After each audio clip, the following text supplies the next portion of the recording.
Assalamualaikum warahmatullahi wabarakatuh. Bismillahirrahmanirrahim. Alhamdulillahi rabbil alamin. Allahumma salli ala sayyidina Muhammadin wa alihi wa sallim.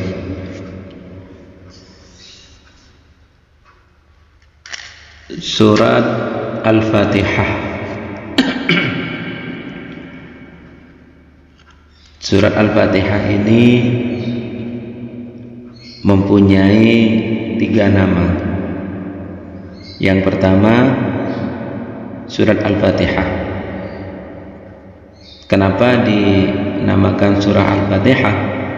Karena pembuka. Jadi dari Fatahah yang berarti membuka atau memulai. Kemudian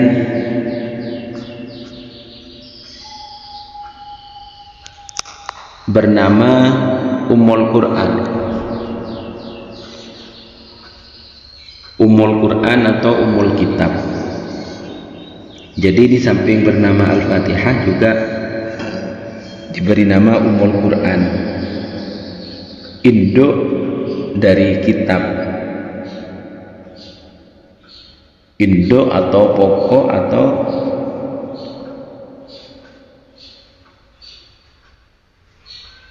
ibunya kitab. Itu nama lain dari surat Al-Fatihah. Yang ketiga, surat Al-Fatihah itu diberi nama As-Sab'ul Masani. Surat Al-Fatihah juga dinamai As-Sab'ul Masani, 7 ayat yang berulang-ulang. Karena surat Al-Fatihah ini selalu diulang-ulang. Mau baca surat ini, baca surat Al-Fatihah, sehingga disebut dengan As-Sab'ul Masani. Dan surat Al-Fatihah ini hanya satu-satunya surat dalam Al-Quran yang menjadi rukunnya sholat. Jadi kalau sholat tidak membaca surat Al-Fatihah, maka sholatnya tidak sah. Seperti dikatakan dalam hadis, la sholat liman lam yaqra'u, la sholat liman lam yaqra' bi Fatihatil Kitab. Tidak sah sholat bagi orang yang tidak membaca Al-Fatihah.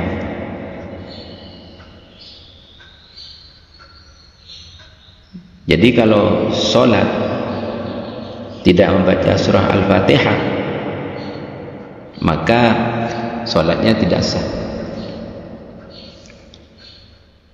Surah Al-Fatihah ini diturunkan di Makkah, jadi dikenal dengan surat Makkiyah. Diturunkan sebelum Nabi Muhammad SAW hijrah ke Madinah. Di dalam surah Al-Fatihah itu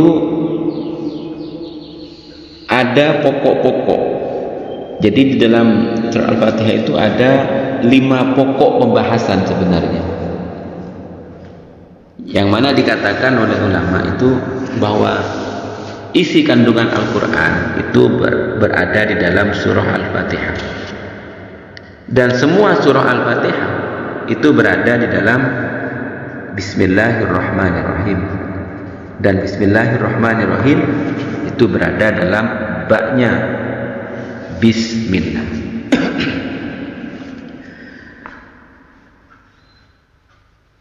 Jadi surah Al-Fatihah itu induk dari Al-Quran, seluruhnya itu ada dalam surah Al-Fatihah.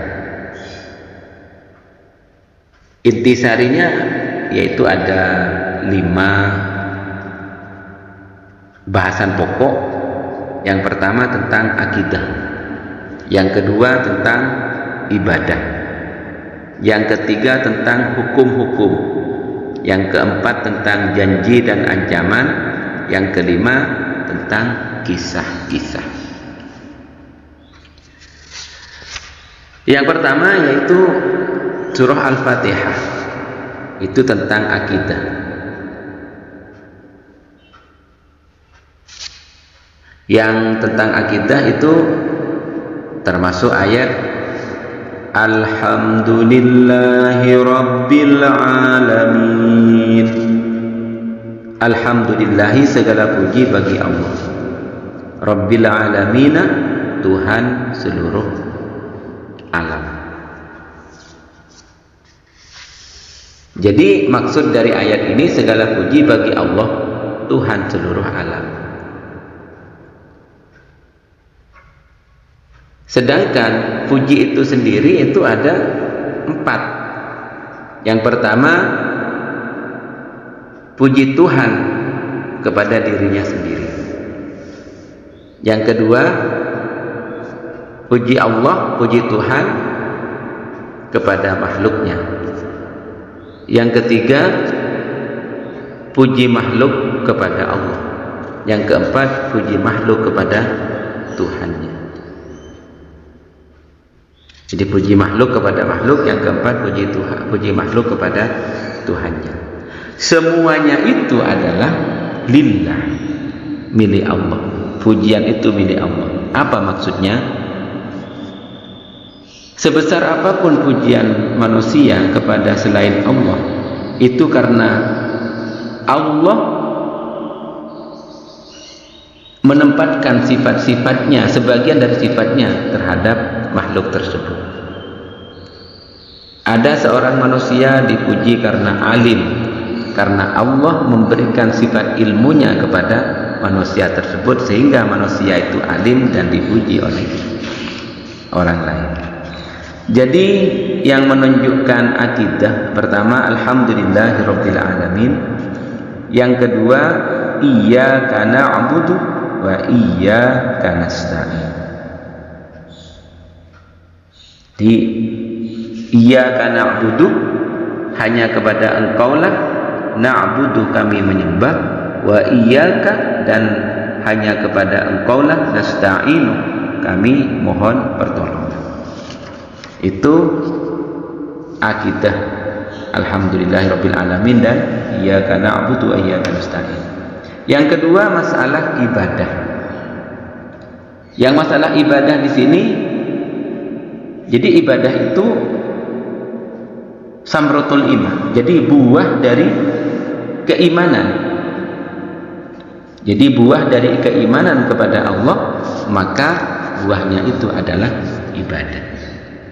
Yang menunjukkan ibadah itu iyyaka na'budu wa iyyaka nasta'in dan ihdinas siratal mustaqim.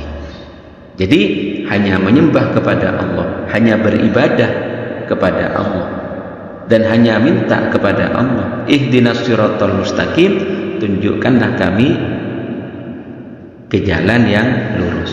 Minta petunjuk kepada siapa? Kepada Allah. Itu ibadah. Kemudian yang ketiga itu menerangkan tentang hukum-hukum. Yang menerangkan tentang hukum-hukum yaitu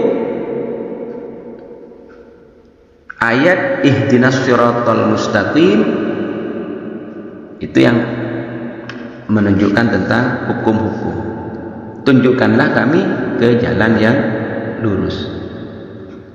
Jadi dalam rangka beribadah kepada Allah untuk mencapai kebahagiaan hidup manusia di dunia dan akhirat. Jadi Allah menetapkan hukum-hukum dan aturan-aturan agar manusia tersebut dapat mencapai tujuan yang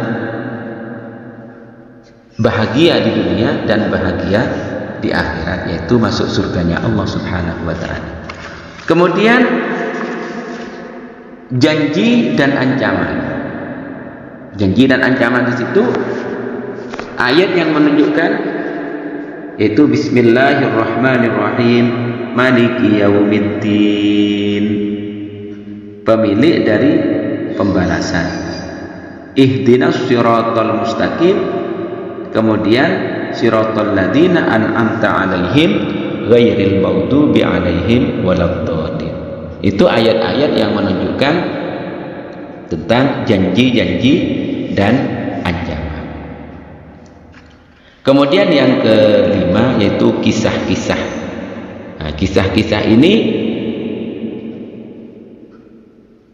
agar menjadi contoh dan teladan bagi kita.